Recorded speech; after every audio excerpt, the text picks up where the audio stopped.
Cemas seketika berganti emosi saat pria 48 tahun itu mendapati pemuda yang diduga hendak melakukan hal-hal yang tidak diinginkan terhadap anaknya yang baru berusia 10 tahun. Apalagi pemuda berambut pirang itu tidak sedikit menunjukkan perasaan bersalah meski sudah mengajak sang bocah berjalan kaki sejauh kurang lebih 4,5 km dari kediaman sang bocah di kawasan Kelurahan Kejaksaan, Kota Pangkal Pinang, Provinsi Kepulauan Bangka Belitung.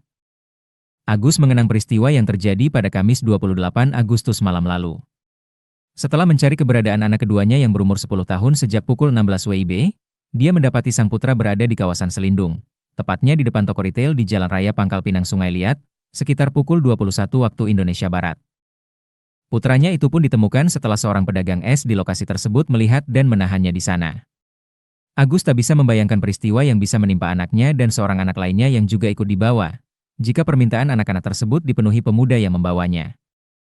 Dia menceritakan awalnya sang putra bermain bersama seorang temannya pada Kamis 28 Agustus siang.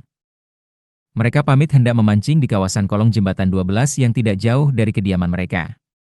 Saat asyik memancing, dua anak itu didatangi seorang pemuda yang membawa pancing dan juga serok atau jaring penangkap mereka. Pemuda tersebut kemudian mengajak dua bocah itu pergi mancing ke Jembatan Emas, kawasan Air Anyir, Kecamatan Merawang, Kabupaten Bangka. Dua bocah itu mengamini ajak sang pemuda. Mereka kemudian berjalan kaki menuju Jembatan Emas. Agus menyebut anaknya tidak mendapat perlakuan aneh selain berjalan kaki menuju Jembatan Emas. Mereka bahkan dibelikan makanan ringan dan minuman dalam perjalanan tersebut. Kabar bahagia datang sekitar pukul 21 waktu Indonesia Barat. Agus dihubungi seseorang yang katanya penjual es di kawasan Selindung.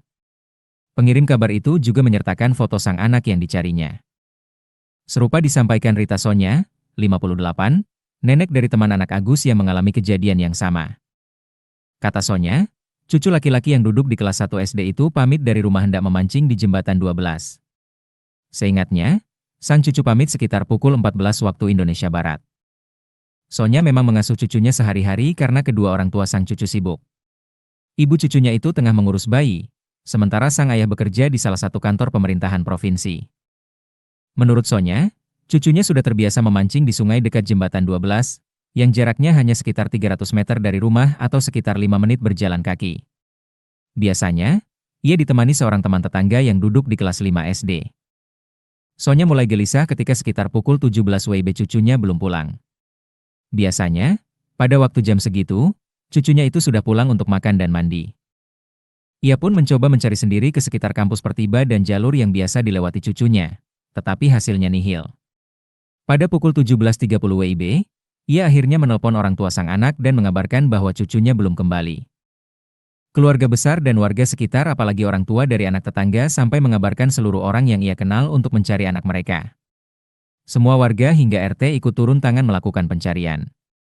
Anak tetangga yang biasanya ikut memancing bersama cucunya juga mulai panik. Mereka ikut menyusuri daerah sungai pintu air hingga ke sekitar Jembatan 12 dan Taman Dialova, namun tetap saja tidak ditemukan. Menjelang pukul 19 WIB, suasana rumah berubah tegang. Keluarga mulai berdatangan, suasana panik bercampur tangis memenuhi rumah. Namun saat itu mereka belum melapor ke pihak kepolisian.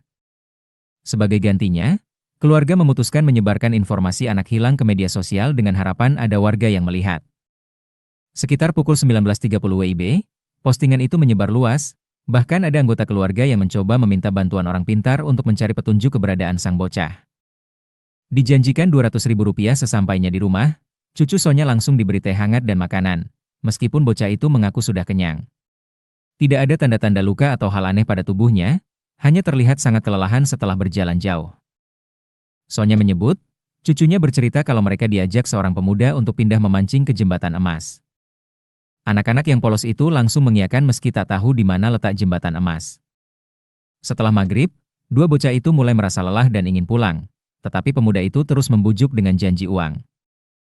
Hingga akhirnya, mereka terlihat oleh seorang bapak yang mengenali wajah bocah itu dari unggahan media sosial. Malam itu juga keluarga membawa pulang bocah itu tanpa mempedulikan lagi pemuda yang menemaninya. Sonya menegaskan bahwa ia tidak ingin memperpanjang masalah.